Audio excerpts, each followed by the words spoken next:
Hello, hello, hello. Are we on? Yes, we're on. Am I? Are you on? Hello. Hello, hello. Sorry, we're doing our mic test in front of you all. 1, 2, 3. Hello, everyone. Thank you so much for coming. We were just saying how much we love this venue, and it's a real booky treat to have you all here. So you all know who Dawn is, Dawn O'Porter. She's multiple-time award-winning, best-selling author of The Cows, which you might have all read a few years ago now, but brilliant, brilliant book.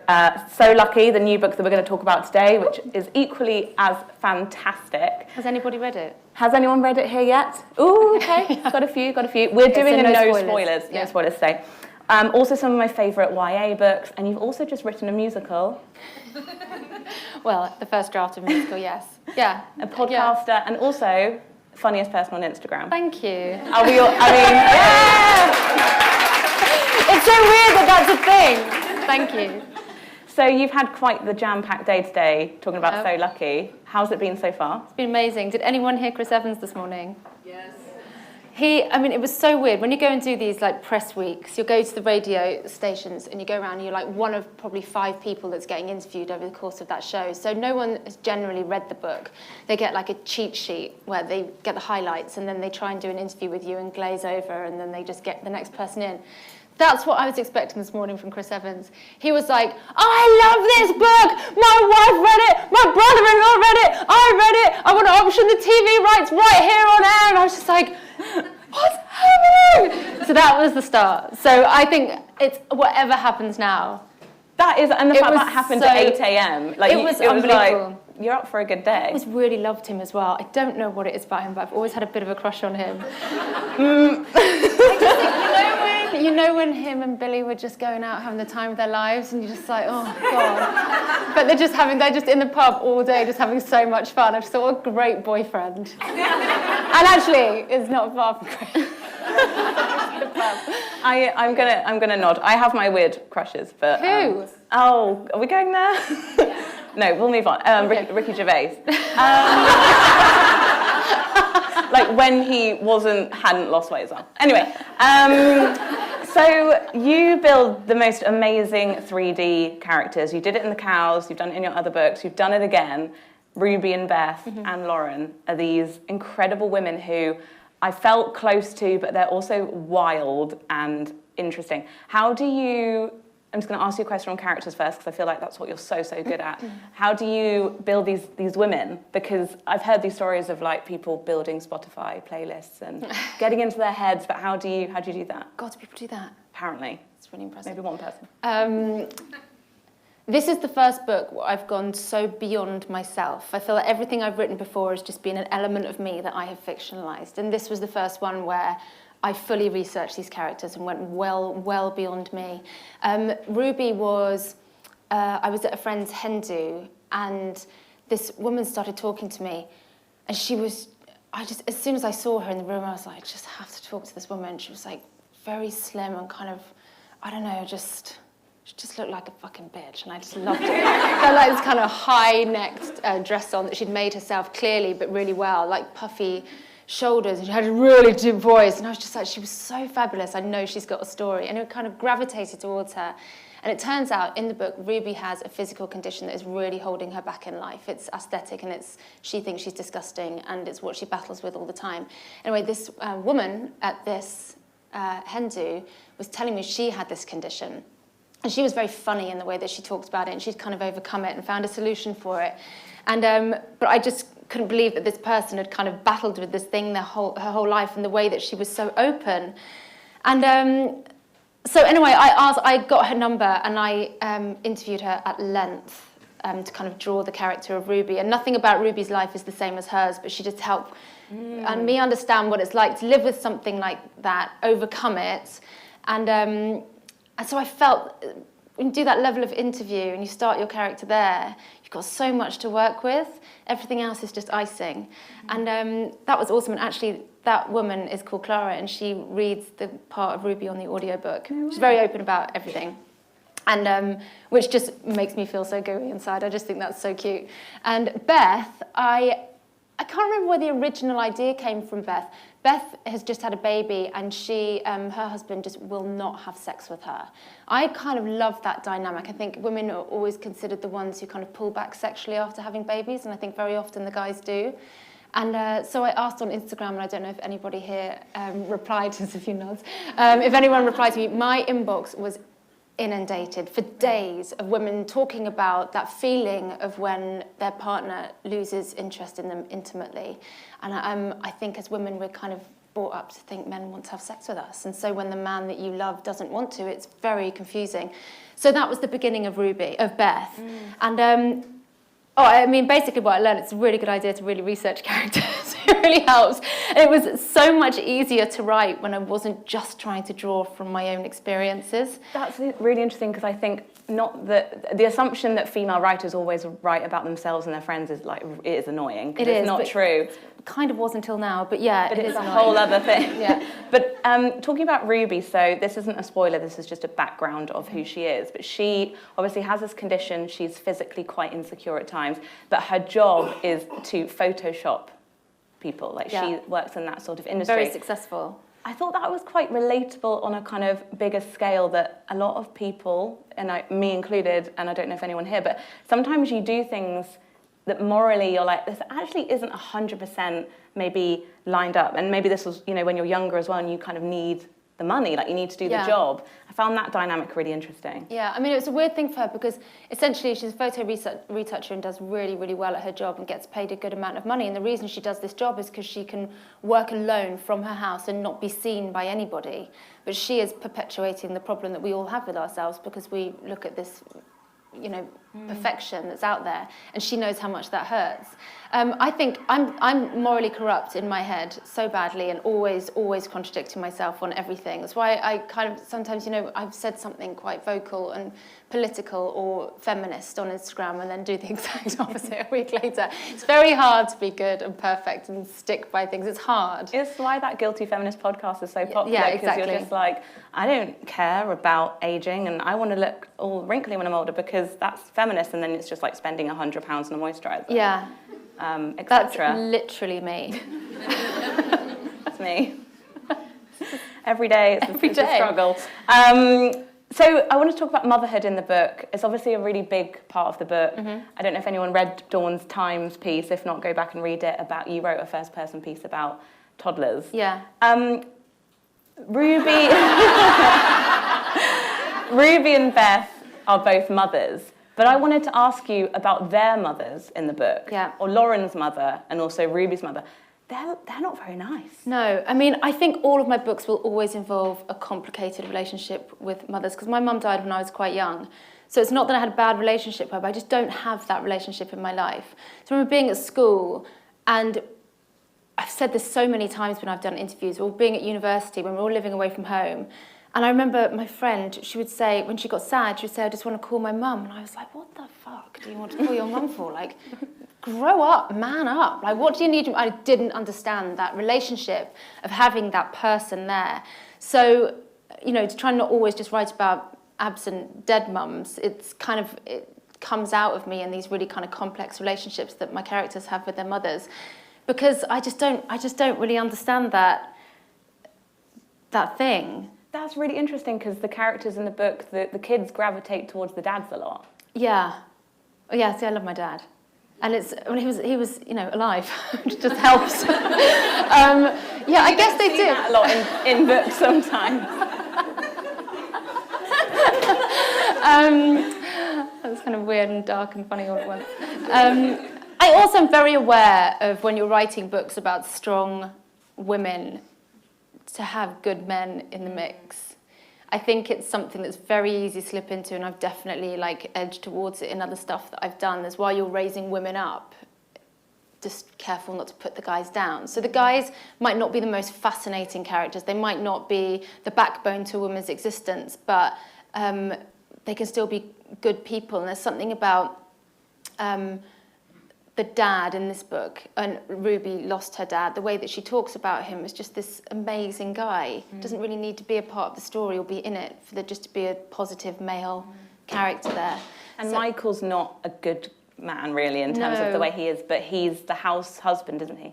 I wondered, Did you want to move away from stereotypes in the book, or it wasn't like your mission to be kind of gender neutral with that? Well, I think if I was really honest, and I don't know how conscious this decision is, I guess my male characters, I think, are kind of the way that female characters have been in movies and books forever. I remember at the time when I wrote The Cows, did anyone read The Cows? Do you know what I'm talking about? So Jason, the guy that Tara falls in love with, some people would men who interviewed me were like, oh, but Jason's like this drippy guy, he's, and I was like, he's a lovely person who is desperate for love and babies. That's been every woman in every Hollywood movie for the last 50 years, and you think that he's like, I've done him an injustice. So I think sometimes when you just write women being male and stereotypically and men being female, it feels a bit off, but obviously both men and women can behave those ways in real life. Yeah, because Beth is a career, she's the breadwinner, she's really successful, and she loves sex, and it's like the people around her she can feel unlikable by that. Yeah. Well, I think this is another thing about the book which I love about it, is that both my main females are David Attenborough documentary. Both of the two main women and Lauren you have to really try to like them. But I think what I really like writing, something that I get a real kick out of, and when I've kind of got to the end of the book, if I pull this off, I really like these characters do really questionable things that you think are wrong and that you would judge them for, but hopefully my job is to have got you on board with why they did it and justify why Beth does some pretty terrible things. But I think when you read it, you'll understand why she gets pushed to do that. And as I feel like when I've got to the end, that's the main thing that I'm trying to make sure that I've balanced. When you read this scene where this character's gone and, done something that you would, dump your best friend over or just be so upset about, were you on board with her when she was doing it? And hopefully, yes. Yes, and you did that so well in The Cows and this book, because it's true. I think it's really boring in a way when people just do good person versus bad person. It's like, no, good people do bad things all the time. And I love that nuance. So my next note I've written down is sex in capitals, exclamation mark, just because it's really fun to read those scenes. And I've never really written a sex scene in a fictional sense. How is that? Is it fun? How do you write them? I love it. I love writing sex scenes, and because I work in a shared workspace. When I was writing, one of my friends thought I was reading a sexy email when I was writing a sex scene. I was like this going, whatever my weird writing sex faces. And she's like, God, who just emailed you? What are you reading? And I was like, oh, I just wrote such a good sex scene. And it's like, and then I'll text all my friends going, oh, it's so good. It's just so good. It puts me in such a good mood. I don't know. I love writing, but I have learned it's quite hard writing about sex because it has to be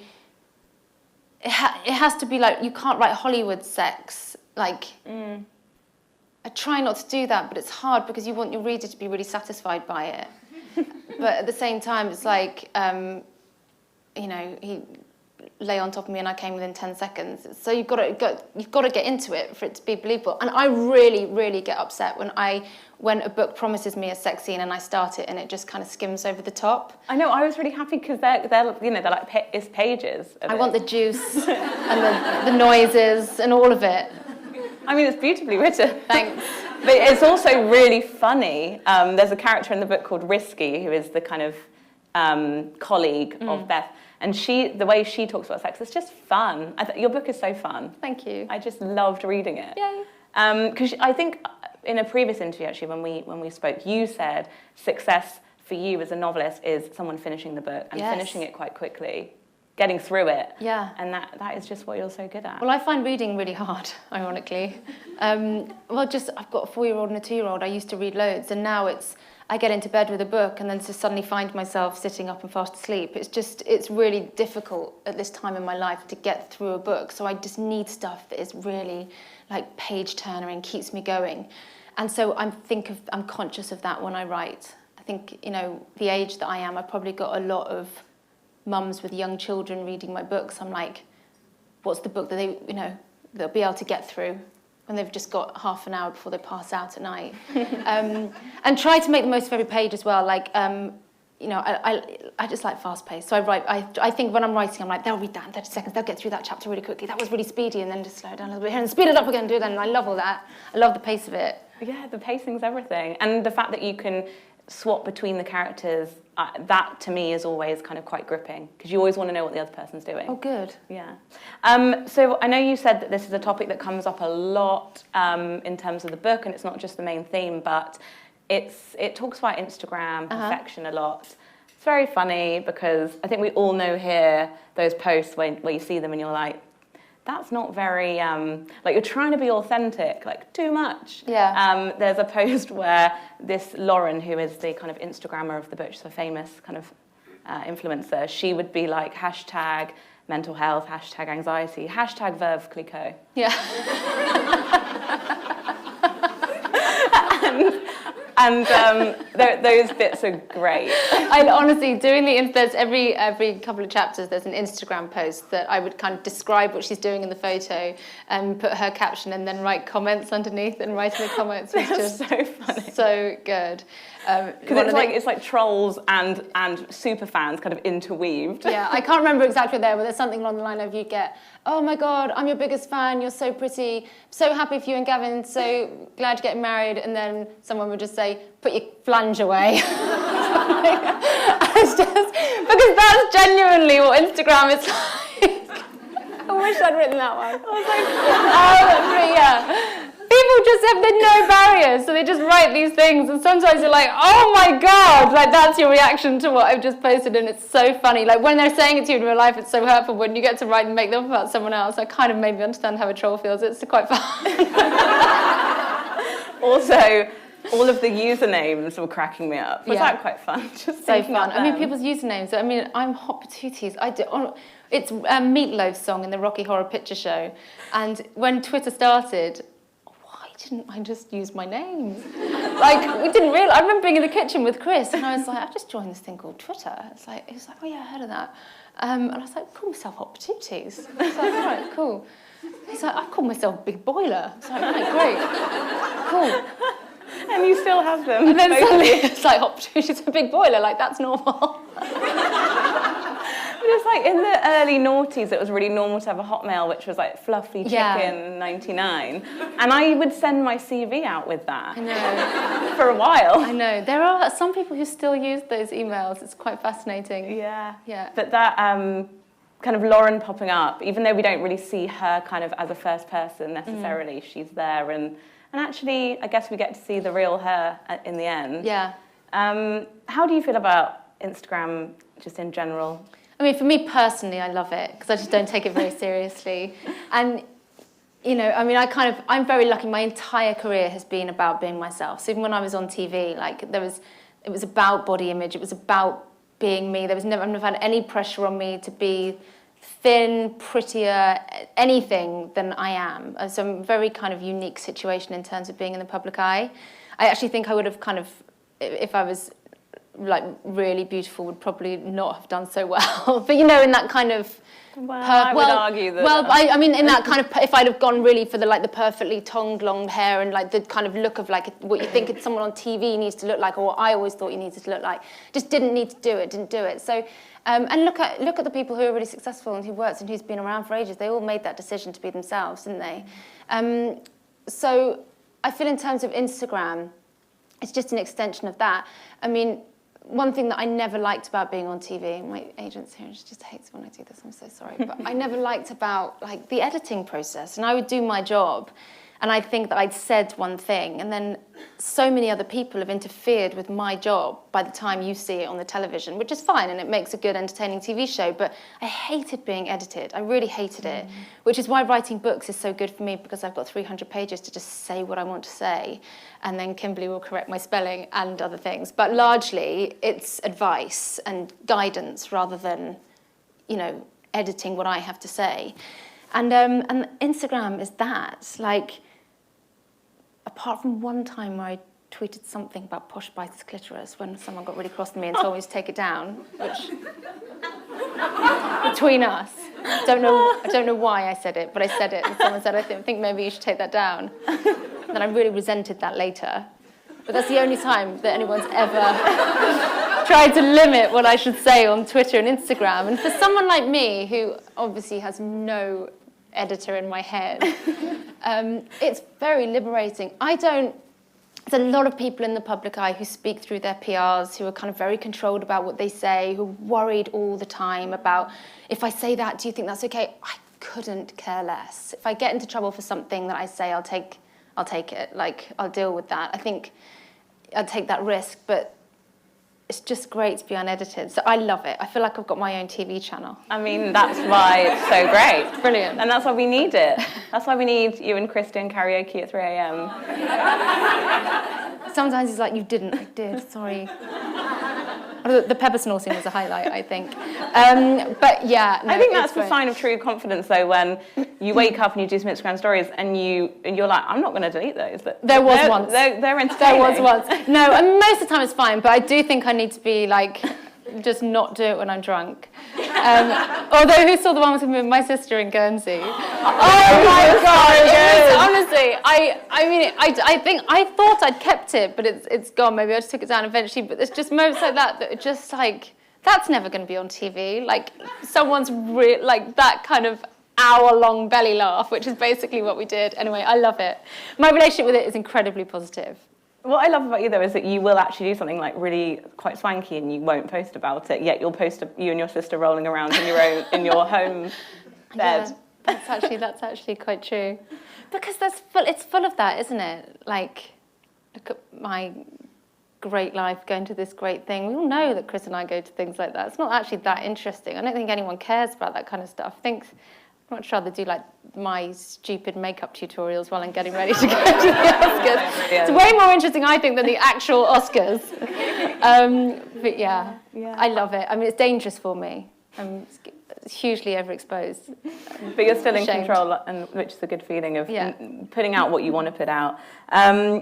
So I wanted to ask you just, how has this whole experience been different to when you brought the cows out? Oh God, so different. So when I wrote the cows, I just had Art, who is now 4.5, and I was running my business, which is a lovely skirt here, and I loved that business so much, but financially it was an absolute fucking disaster. And it was so stressful, and it was me and an assistant who ran everything, and if any of you ever wrote to customer services, then it was probably me who replied with a fake name. Like, it was really, really, really hard work. And I launched it when I was 7 months pregnant, on the same day that I signed a 2-book deal with HarperCollins, and we'd just also moved to America. The timing of it all was awful, and it was just I was so determined to do it. And I, after Art, it was just so stressful, and I also had the deadline of the cows. And we were also moving to New York for 4 months for a job for Chris, and I was just so overwhelmed. Really, the most stressful thing in my life was my baby. I was absolutely loving it. I was loving being with him, and all of these other things, work, was just so stressful. Which is why when I was about 8 months pregnant with Valentine, I just decided to close the business. I didn't want to do that again. So the cows was just a really stressful writing experience. I was living in an apartment in the West Village in New York, which sounds fabulous, and it was. It's just around the corner from where Carrie Bradshaw lived. And I was upstairs. It was an Airbnb, but it was a writer who lived there, and he had this little kind of office and with a little desk. And I'd go up into the little desk, and it wasn't my bottom. And I would like write my novel like this. But I was like, Art was probably about 4 or 5 months, and I just started getting childcare for the first time. Just kind of found a local babysitter of like 2 hours a day in New York. And I could hear him downstairs, and my boobs would swell up, and I was just, oh my God, this is horrible. I'm not ready for childcare. I'm just not ready to do this. And I just said to Kim, I'm writing Sex in the City. I don't know why I've just written an entire fucking chapter about shoes. I don't know what I'm talking about. It's like I'm channeling Carrie Bradshaw, and I'm stuck in the fucking 90s, and I just had a massive meltdown. And I remember it was blistering heat in New York. I was wearing double denim. Important detail, I think. When walking, and while I'm out walking in New York having a meltdown, thunderous rain came down, which is why the double denim was relevant to the story. It's incredibly heavy and uncomfortable. I like waded back to this flat and I buzz on the door, couldn't even bother to find my keys. And Chris is like, what? And I was like, I can't do it. I can't write books. I can't be a mum. I can't design skirts. I can't do any of it. And he was like, come upstairs. We got blind drunk, thrashed out everything. Literally went upstairs, deleted everything I'd written so far. I came up with Chris, that in there. He said, what if she does something like questionable? And I was like, she wanks on a train. Oh my God, she wanks on a fucking train. And then it was like the next day I had it and it was happening. But it was such a traumatic writing experience doing the cows. And even from the moment where I decided that she wanked on a train, it went through 1,000 different things before it became the end book. So when I came to do the book tour for it, by this point, I'm 7 months pregnant with Valentine. I've got Art, on 2.5-year-old, on my own because Chris was filming in America, and it was trying to do all this and going around the country and like leaving him with my mother-in-law. It was just so stressful. But what made the whole thing amazing and what I wasn't expecting was the response to the cows. And when people started to read it, I was like, I don't know what happened to me during that process of writing that book. It was so stressful, but somehow, whatever energy that created in me, created that book, which ended up, I'm really proud of it. With So Lucky, you know, I've got my 2 kids now. I wasn't pregnant. I didn't have a terrible haircut. Also, Art's in school, Val's in daycare. I've got my workspace. I get to my desk at 9:15 in the morning. I have to drop them off. If it's my day to pick them up, I leave at 4:45 because I can do after-school clubs. Everything, I just had it sorted. And I just did a 9-to-5 job, and I just wrote, not to say that it was, you know, I didn't do lots of swearing and lots of drinking, but it was, I got my book written, and I love it. And the whole experience of it was just, okay, I feel like I know what I'm doing now. And I also feel like in terms of writing, like I really found my feet. I know exactly who I am as a writer. And when you feel like that, and you feel that confident with a book, it's great that people are loving it, but it also kind of didn't matter as much because I wasn't so damaged after the experience of creating it. I felt I had a good experience and I was proud of it. So entirely different. Wow, I'm so glad I asked that question. Yeah. That is amazing, but it's also really refreshing to hear, because we all know that so much can change in 2 years or even a year. Yeah. We can just learn so much and things can feel so different. But you had so much on your plate that year. So much. I mean, it's too much. And here's the thing, like, women can do everything and you can have it all and you can also just be easy on yourselves and you don't have to have it all and you don't have to do everything. And that's what I learned, is that I was before I had kids, I was such a martyr. I was like, this won't stop me. I'm never going to feel mother's guilt for going to work. This isn't going to hold me back. I'm going to do this. And actually, I hadn't given myself room to just, like, imagine how much I loved my baby and how much, like, so much of me didn't care about that, just wanted to be with my baby. So I gave myself 6 months off when I did Val. When I had Valentine. I kind of felt like I did him, actually. But 6 months off. Didn't do anything work-wise, and it was absolutely fantastic. And yeah, amazing. I feel bad for Art because I was literally had him on the boob and was like, "Liz, please lend me money!" Ah! Like, it was so stressful. But I mean, it's all part of the story, isn't it? And now you look back on it, and I like love that. That's it. For Art was my little kind of office buddy for those few months. Do you feel like novels give you a sense of a barrier there, just in general, because you're writing about a world that isn't, you know, you're not in the book? Yeah, I mean, I never thought, I kind of had a dream of writing fiction, never thought I would do it until I was like old and retired, because writing, well, you know this because you've just made the shift yourself, but when you write non-fiction, it's quite safe because, well, it's scary to think you've got to fill a page with, you know, stuff you've totally made up in your head, but I actually love the freedom of it. I love that you can get away with whatever point you want to say and whatever you want to say to the world, no matter how controversial. You can do it in fiction. You can have those kind of discussions and say those things. You can have a character who's really questionable and you're like... But you can. And if someone wants to be angry with you for creating a controversial character, you get this with books a lot, then that's a ridiculous thing to say. Because if people don't create that story, create that argument, create that conversation, then we're all doomed. It's got to come out, and it's easy to do it in fiction. Yeah, definitely. It's like when you're like asking for a friend Yeah, exactly. Like You're the writing friend. fiction is one big asking for a friend. A very close friend. Yeah. So I'm going to open it up to questions in a minute. So if you've got one, then get thinking. At the end of, and this isn't a spoiler, but on the very last page of the book, there's a page that says, "Who are you?" Yes. And there's a blank page. I think I know why that's there, but I just wondered. Yeah, why I'm glad you said that because I kind of forgot that was there, and that was a last-minute addition. So the characters go through a lot, and they're kind of working themselves out throughout the book, and it ends with one of the characters.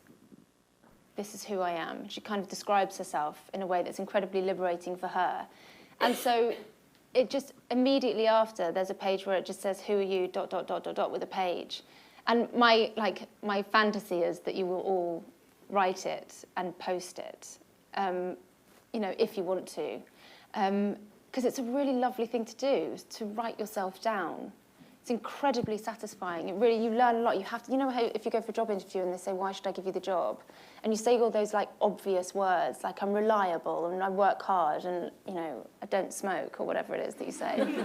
And none of that's all really generic, but actually to really think about who you are and what you are, and what you think, how you think people perceive you is a really nice exercise to do, so I encourage you to do it. And send it to me privately if you don't want to do it publicly. Yeah, I really like it. Yeah, it's nice. Yeah, because it's very much kind of, sometimes your kind of internet self, whatever, it's not actually the real stuff. Yeah. Yeah.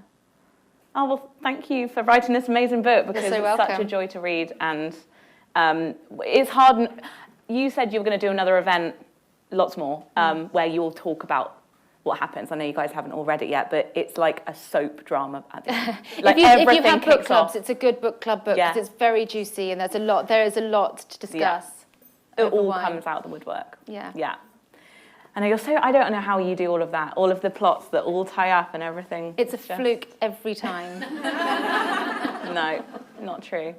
So has anyone got any questions? I actually don't know what time it is, but I feel like we've been speaking for half an hour, 35, 40 minutes. How long have we got? 20 minutes. 20 minutes? Okay, great. Oh my God, I'm really good at this. At timekeeping, I mean. So who has the first question? Do not be shy. Yeah, go for it, go on. There's one there. Is there a mic? Yeah. Thank you. Hi. Hi. In terms of your process, do you start with characters or do you have ideas for a plot?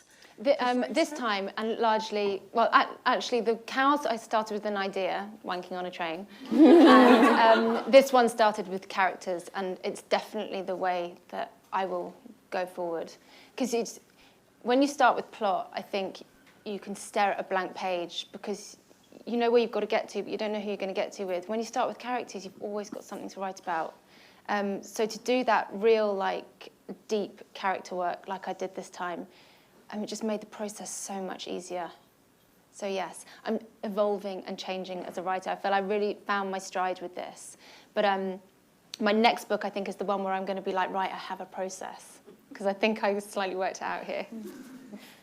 I love hearing about the actual stuff, though, because I feel like not everyone does have a process. It's all very in the back of the cab, drafting. Or but also one of my favourite parts about writing books is when I've written something at the end of the day, I had no idea. I honestly, is there anyone here who hasn't read The Cows? Wow. Okay, one person, two people. So I'm not going to ruin it just for you. What happened to Cam 3/4 of the way through? I didn't know that was going to happen necessarily. I kind of thought it was, and we talked about it. I talked about it with my editor, and I was like, I think this is going to happen, and wrote it a few different ways, and wasn't quite sure. And then it was written one way that was just painfully cliche. And then, and it was going to be that way. It had been that way since I decided to do it. And then one day I just sat down and wrote it the way that it happened. So simple, just worked so much better. So I try not to lock myself into anything too much because part of the thrill is that feeling. Yeah, love that. Should we go over this side? If anyone's got one over there? Yeah, down here. Thank you. I can't wait to read the book, but what I really want to know is when you're going to have your Instagram makeup influencer channel, Dawn. Oh my God. You'll be surprised to hear that I didn't get a brand deal. There was, I'm not going to lie, after the Oscars thing, there was a tiny part of me that thought, some brand's going to want to do a comedy influencer. No, none of them. But I really wanted to do more of those because but the thing is now I've said I literally put makeup on the same way every single day. So I've kind of said it all. I'm going to have to try some new things. But oh God, I didn't know that was going to happen when I started that morning. I didn't know it was going to go there. I was like, oh, I'll get bored of this after I've done my eyeliner. And then suddenly there's a whole thing going on. That's amazing. I'm surprised. I think someone should totally do that. They will. Although it wouldn't be the same.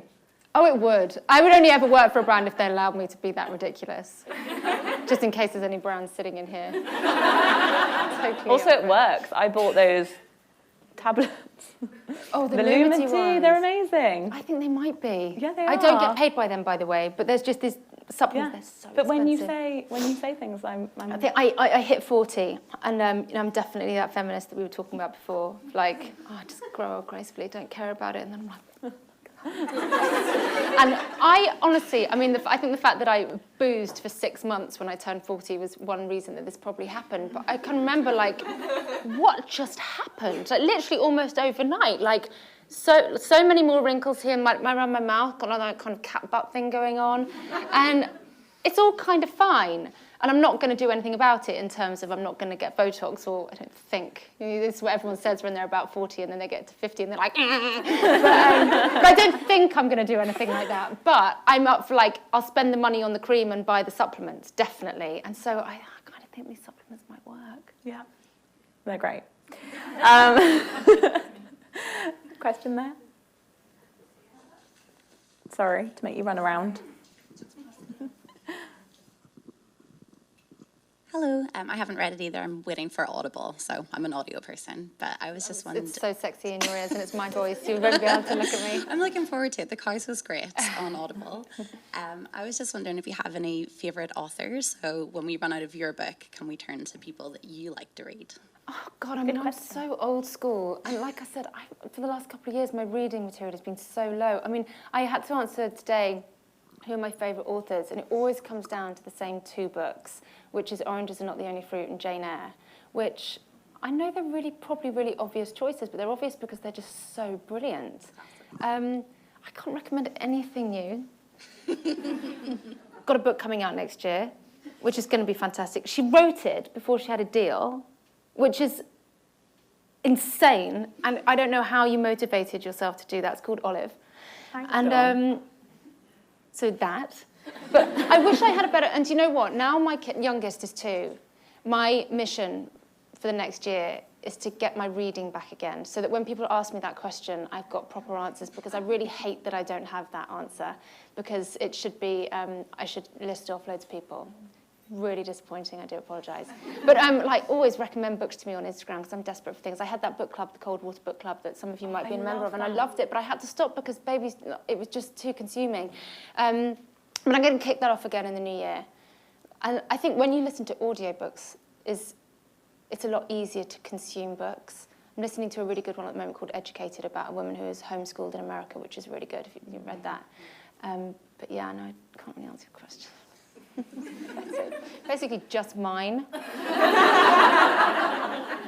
Do you reckon you will bring the book club back, though? I definitely will. Yeah. No, it's just...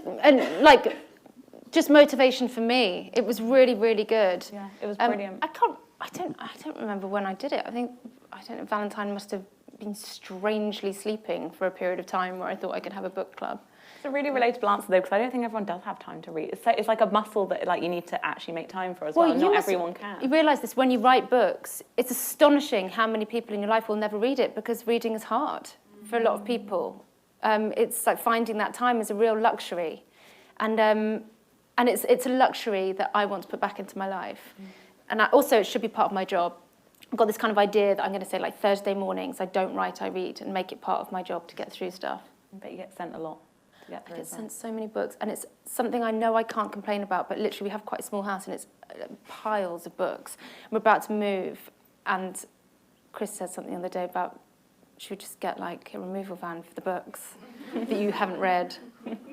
Like, yeah, it's a lot, it's a problem. But it's such a lovely thing to receive. And whether you read them or not, being surrounded by books is just really lovely, isn't it? Like, I love them. I love them. It's got a name, I think. There's an actual thing that's like books you'll never read, but you want to buy so they make you feel good. Oh, it just makes me feel really happy. Yeah. And I also am determined that one day, like 98% of them will get read. And like I used to just rip through them. Anyway. You will.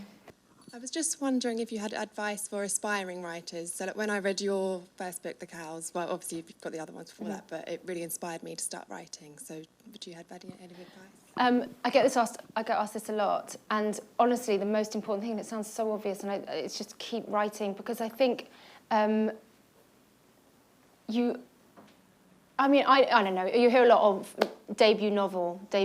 That wasn't the case for me. I feel like I found my feet, like in writing, and I think you need to know what your identity as a writer and what it is that you write about and your style, and the only way that you can develop that is to just keep writing. And in terms of like getting stuff seen, I mean, I feel like now it's so different from even when I started. I remember sending a written treatment out to publishers for my first book years ago. I just don't do that anymore. Like, I don't know how that happens. I think people blog and build audiences, and like, what? Come on, look at Emma. You started off, when I met you, you had a blog, and now you're like this kind of Uber interviewer with this huge podcast who writes books and has just done first. I think it's kind of getting. This is where I'm really rubbish, but you'd be good at like talking about building your brand and knowing who you are and what you want to say. It's just such a different journey for everybody, isn't it? And I think for writers especially, there are so many outlets for you to share a blog post or an article, or it's like very kind of the playing field has been leveled, but it takes time to get that readership. But it's so good to say in a book proposal, I can offer you this, this, and this already. People like my work already, even if it's a small amount. That's it. It's having a body of work that, say, when you say that to the right person, and they say, send it to me, that you've got something. Because a lot of people write to me and say, I really want to write, what should I do? And I say, well, send me something, and they haven't done the writing. So it's just, that's it. It's build up your body of work and be ready to give it to the right person. And I think there's just so much opportunity with building your brand online. And however that happens, I don't have the best advice, I'm sorry, but I think know who you are as a writer. And not to be too cheesy, but I have followed Dawn for so many years, and people like you who, you can get inspiration from people's journeys and be like, oh, well, they just keep going. And actually, with each step and each book and each thing, something starts building. So I came to I was literally like at that, the Paper Aeroplanes book signing. It was like, I don't know how long ago that was now. I think I wrote that just before I got married, so was that 8 years ago? It's because when you read book, I feel that I want to go and write when I read a book, which is kind of what you've just said. Yeah. I'll read a book and then I'll kind of it'll all come out, and there's something about that exercise is really nice. There's absolutely no doubt, and that when you read, you are inspired to write, no doubt. And that's one thing that I struggled with The Cows, I think, because I wasn't reading anything at the time. So I was just output, and not putting anything back in. And I think that was why I wasn't cultivating any ideas and just felt kind of dead. So yeah, absorb and create. Yes. How many more questions do we have time for, by the way? 10 minutes. Great. Okay, great. One down here, and then we'll go to one over there, so I'm not ignoring you. Thanks.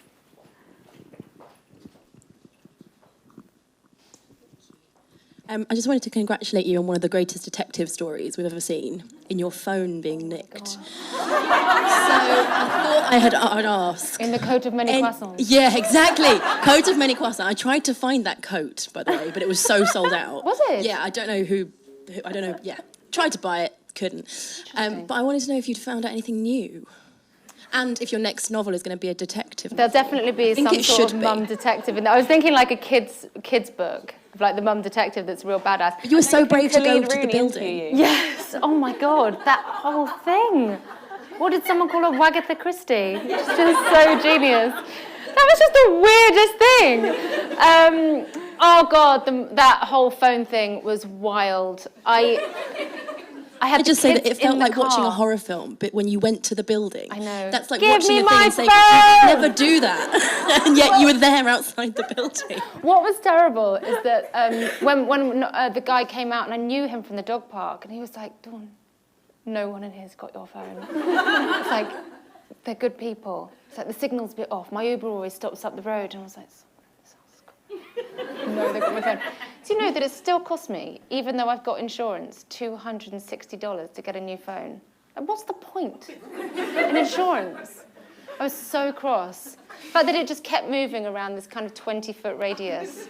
Anyway, awful. Great TV, though, wasn't it? Well, see, if they'd have edited that, it wouldn't have been so powerful.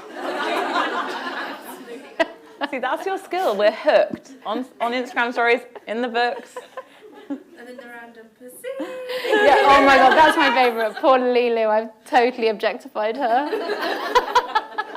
How old is Lulu now? Like 500 years old? Lulu's 16. I've had her for my entire adult life, and I'm so attached to her, even though I hate her because she's horrible to me. But I also love her more than I've ever loved anything in the world. I think I'm going to get her stuffed. When she dies, I think I need her sitting by the fireplace for the rest of my life. We've talked about it quite a lot. It's a weird thing, like I couldn't do it to Potato because he's got these doughy eyes, and he's just, also the thing about Potato is we call him the memory foam dog because he's just so, you've imagine, he's just so cuddly and so sweet. Like to stuff him would take away the main aspect of his personality, is that he's soft. But also, Lulu's like so intense and But just kind to of... be sitting like this, just judging me forever. So I think we're going to get this. Wow. I know. Honestly, we're counting the days. She's such a pain in our ass, but God, we love her so much. She's just... Oh my God. She loves a wee wee on a pillow. I hope to come round to your house one day and see that. Yeah.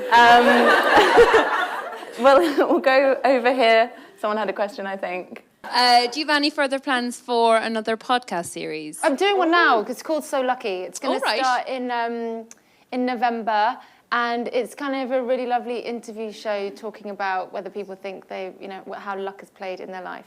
So I've got Sarah Pascoe on it, and Matt Haig, and Giovanna Fletcher, and Angela Scanlon, and I'm going to do Busy Phillips. And some really good people. So yeah, I am.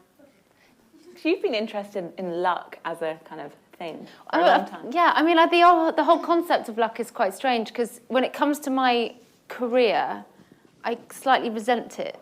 People think I'm lucky because I feel like I've just been so relentless, and something is presented to you in a lucky way, but whether you take that opportunity and how you follow it up, is that luck or is that like gumption?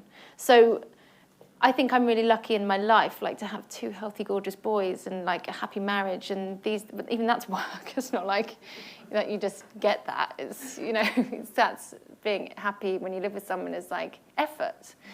So I kind of feel like the idea of luck is quite interesting because health is luck, really, but a lot of things are just hard graft, aren't they? It's just an interesting discussion, I think, about how people weigh up whether they think they're lucky or It's a really interesting one. And I feel like no one will ever know their ratio of hard work, luck, privilege. It's like you could play with that your whole life and never really know what bit is what. Exactly. Like people would say say Chris is very lucky to have achieved success. And what I see is a boy from a family who didn't have lots of money, the youngest of 5, from a tiny town in the west of Ireland, who is now, doing really well in Hollywood. I personally don't think that's luck because I see how hard he works. So it's just it's not that, we shouldn't really, if someone says you're so lucky, it's not an insult, but it's just quite an interesting chat. Yeah. It's similar with you, that you were, I remember you saying when you grew up and you were like on this small island being like, what's out there? Yeah, what's beyond the sea? I was basically I'm gonna go Moana. there. That's actually my favourite thing I've ever said, and I'm going to roll with that. I love this. I knew this would be fun. Do we have time for one more, do you think? I feel like I haven't really given the middle crew interested.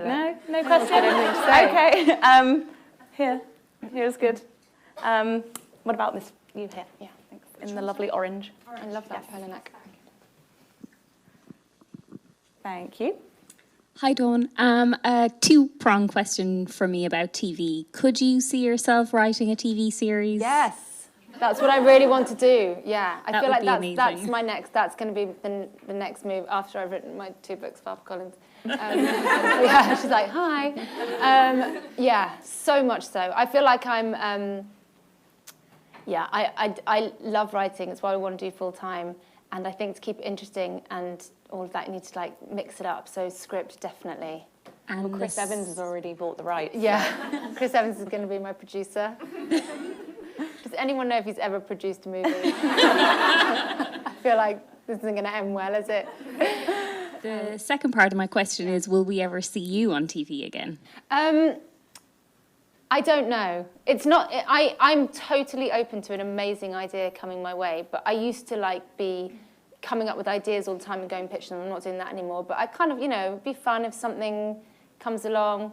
But I generally get asked to present. Take your Instagram stories. Well, to that's TV. what I think. You know what I would love to do is find a way, and without ruining it, it's just monetizing it. So I can do exactly what I do because it takes up 95% of my life. And I would do that as a job, and then I wouldn't need to do anything else in terms of TV. But it's that then the problem is that then you've got to like do a brand thing, and then people get pissed off with you, which is really annoying because then you've like said #ad once, and then like sell out. Oh, it used to be so cool, and then you're like, I've got to feed my kids. Like it's really simple. But God, if I could monetize Instagram, I would just be the happiest person in the world. The answer to your question is if the right idea comes along. That's a great question. That's all we've got time for, I think. Dawn's going to be signing books. I am. On this table right here. And this has been so fun. Thank you And thank so you, much Emma. for coming. Thank you.